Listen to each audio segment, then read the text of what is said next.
Revenue వ్యవస్థను బలోపేతం చేయడమే భూభారతి లక్ష్యమని ప్రభుత్వ విప్ ఆలేరు ఎమ్మెల్యే బీర్లా ఐలయ్య అన్నారు. యాదాద్రి భువనగిరి జిల్లా యాదగిరిగుట్ట మండల కేంద్రంలో తెలంగాణ రాష్ట్ర ప్రభుత్వం ప్రతిష్టాత్మకంగా రూపొందించిన భూభారతి చట్టంపై అవగాహన కార్యక్రమానికి ఎమ్మెల్యే బీర్లా ఐలయ్య ముఖ్య అతిథిగా హాజరయ్యారు. యాదాద్రి భువనగిరి జిల్లా యాదగిరిగుట్ట మండల కేంద్రంలో తెలంగాణ రాష్ట్ర ప్రభుత్వం ప్రతిష్టాత్మకంగా రూపొందించిన భూభారతి చట్టంపై అవగాహన కార్యక్రమాన్ని నిర్వహించారు. ఈ కార్యక్రమంలో ముఖ్య అతిథిగా ప్రభుత్వ పాలేరు ఎమ్మెల్యే బీర్లా ఐలయ్య హాజరయ్యారు. వీరితో పాటు యాదాద్రి భువనగిరి జిల్లా collector Hanumantha Rao, market committee chairman Ayinala Chaitanya Reddy, ప్రభుత్వ అధికారులు, ప్రజలు తదితరులు పాల్గొన్నారు.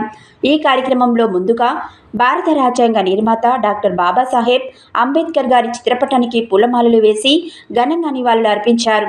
అనంతరం జ్యోతి ప్రజ్వలన నిర్వహించి భూభారతి చట్టం పోస్టర్ని ఆవిష్కరించారు. ఈ సందర్భంగా ఎమ్మెల్యే మాట్లాడుతూ భూభారతి చట్టం రైతుల చుట్టం, భూ వివాదాల శాశ్వత పరిష్కారానికి తెచ్చిందే భూభారతి చట్టం అన్నారు. ప్రతి వ్యక్తికి ఆధార్ లాగా ప్రతి భూమికి భూధారని చెప్పారు. భూమి రికార్డులను మోసపూరితంగా మార్చి ప్రభుత్వం భూదాన్ అసైన్డ్ దేవాలయ భూములను ఎవరైనా పట్టా చేసుకుంటే వాటిని రద్దు చేసేలా CCLAకి అధికారులు ఉంటాయన్నారు. ధరణి వల్ల రైతులు, భూ యాజమానులు ఎదుర్కొంటున్న సమస్యలన్నిటికీ రేవంత్ రెడ్డి ప్రభుత్వం తీసుకువచ్చిన కొత్త ROR చట్టం భూభారతిలో సులభంగా పరిష్కారమవుతుందన్నారు. ధరణి రిజిస్ట్రేషన్లో పొరపాటు జరిగినా సరిదిద్దుకునే అవకాశం ఉండేది కాదని, రైతులు, పేదలు కోట్ల చుట్టూ తిరగాల్సి వచ్చేదని అన్నారు. ధరణి అన్నదమ్ములు, కుటుంబ సభ్యుల మధ్య తగాదాలు పెట్టిందని విమర్శించారు. ప్రభుత్వం తెచ్చిన కొత్త చట్టం మొత్తం పారదర్శకంగా ఉంటుందని ఎమ్మెల్యే బీర్లా ఐలయ్య తెలిపారు.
చాలా మంది రైతన్నలు కావచ్చు, భూస్వాములు కావచ్చు, ఇబ్బంది పడి ఏదైతే మనం గతంలో అధికారం రానప్పుడు అప్పుడున్నటువంటి PCC అధ్యక్షుని హోదాలో ఇప్పుడున్నటువంటి మన గౌరవ ముఖ్యమంత్రి రేవంత్ రెడ్డి గారు పాదయాత్ర చేస్తుంటే ప్రతి గ్రామంలో భూ సమస్యలే.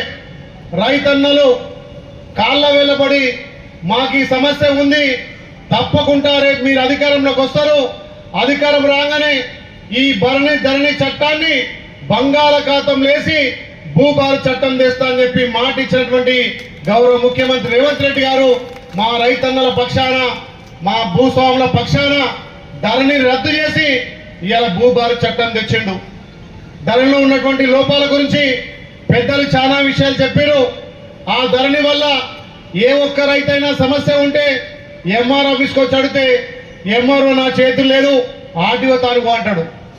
ఆ రైతు మళ్ళీ RTO ఆఫీస్కి పోయి RTO అడిగితే ఇది నా చేతులు లేదు, కలెక్టర్ తానుకో అంటాడు. ఆ రైతు మళ్ళీ కలెక్టర్ ఆఫీస్ పోయి కలెక్టర్ తాను మొరబెట్టుకుంటే కలెక్టర్ కూడా నా చేతులు లేదంటాడు. మరి ఇక్కడ MRO చేయకపోయి, RTO చేయకపోయి, కలెక్టర్ చేయకపోయి, ఎక్కడ పోవాలి? హైదరాబాద్ ఉన్నటువంటి CCLకి పోవాలి. రైతు ఇక్కడి నుంచి గ్రామం నుంచి CCL హైదరాబాద్ పోతాడా? అక్కడ పోతే కూడా నా చేతి లేదు, కోర్టుకు పో అంటాడు. అంటే రైతుని ఇట్లా ఇబ్బంది పెట్టే ఆ ధరణిని బంగాళాఖాతం లేసి నీ భూమి మీద నీకు సర్వ అధికారాలు, నువ్వు భూమి కొనుగోలు చేసినా ఎంబడే నీకు మ్యూటేషన్ అయి నీకు పాస్బుక్లలో వచ్చే విధంగా ఏదైతే గత ప్రభుత్వం తీసుకొచ్చినటువంటి ధరణి చట్టం వల్ల ఎల్లాక మా సీనన్న కరెక్ట్ చెప్పిండు. పట్టా కోలుంటే కబ్జా కోలుంటారు. గతంలో మన తాతల ముత్తాతలు కూడా భూమిని కొన్నాం కానీ రిజిస్ట్రేషన్ చేసుకోలేదు.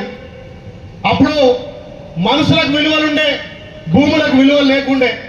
ఇప్పుడు భూములకు విలువలు వచ్చినాయి, మనిషికి విలువ లేకుండా అయింది. భూములకు విలువ వచ్చి మనిషి విలువ లేకుండా అయినాయి. మరి అలాంటప్పుడు కబ్జా కాలం అని గతంలో ఉండే, ఆ కబ్జా కాలం తీసేసిరు. ధరణి ఒక్కటే తేవడం వల్ల పట్టాదారే. ఈడ కబ్జాలో ఆయన ఉంటాడు, పట్టోక ఆయన ఉంటాడు. గతంలో మన తాత ముత్తాతలు కొన్న భూములు మీ పెద్దలు మా మోటు సామెత చెప్తారు, ఎందుకే మా పటేలుగా మా పెద్ద మనిషే కదా, ఎట్లా ఒక కబ్జా నేనున్నా దున్నుకొని వస్తున్నా, 10 ఏళ్ళ నుంచి నేనే పంట పండిస్తున్నా, ఏడుగోద్దంటే ఈ ధరణి వచ్చిన తర్వాత ఎవరైతే అమ్ముకొని పోయిన పేర్లు మళ్ళా రావడం వల్ల వాళ్ళు హైదరాబాద్ నుంచి వచ్చి భువనగిరికి అమ్మితే శ్రీనేమో భూమి కబ్జా మీద ఉండే. కొన్నోడు పాస్బుక్ తీసుకొచ్చి నాకు పట్టా ఉందని పరిచయం పెట్టే. దానికి మన పెద్ద మనుషులు గత కార్ఖాను అది ₹1 అమ్మి ఉంటే ఎందుకు రాబోయే నీకు సాధ కాదు నేను చేస్తా అని చెప్పి వెళ్ళాక మా ఎంపీ చెప్పినట్టుగా సగం ధరకే పెట్టుకునేది. అంటే రైతు తన భూమి మీద తనకి సర్వాధికారాలు ఉండాలి. ఎవరైతే కబ్జా ఉందో వాళ్ళే పట్టాకు ఉండాలి. కబ్జా కాలాన్ని మళ్ళా పునరుద్ధరించాలి. దున్నుకున్న